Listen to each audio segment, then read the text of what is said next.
वलौ अन्नहुम is ज़लमू अनफुसहुम जाऊका फस्तगफिरुल्लाह वस्तगफर लहुम रसूलुहु लवजदल्लाहु तव्वाबुर Rahima. इसका तर्जुमा है, क्या महबूब अलैहिस्सलाम जो सब कुछ छोड़ के आपके पास आ जाते हैं, वो कुछ भी हों, वो कुछ भी हो, कुछ भी किया है, अब मैं कहूँगा इन्होंने कुछ भी नहीं किया।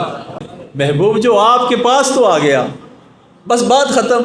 मैंने पूरा कुरान बनाया ही सिर्फ इसलिए है कि सब कुछ छोड़ के लोग महबूब आपके हो जाएं, आपके पास आ जाएं।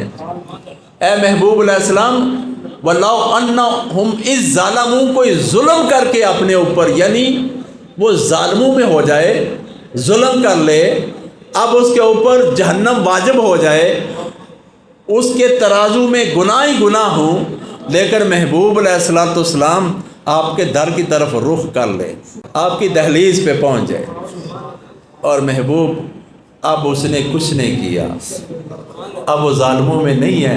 लवजदल्लाहु तव्वाबर रहीमा, अल्लाह की इस पे रहमत इतनी हो गई है कि अब वो इसको मैंने बख्श दिया है।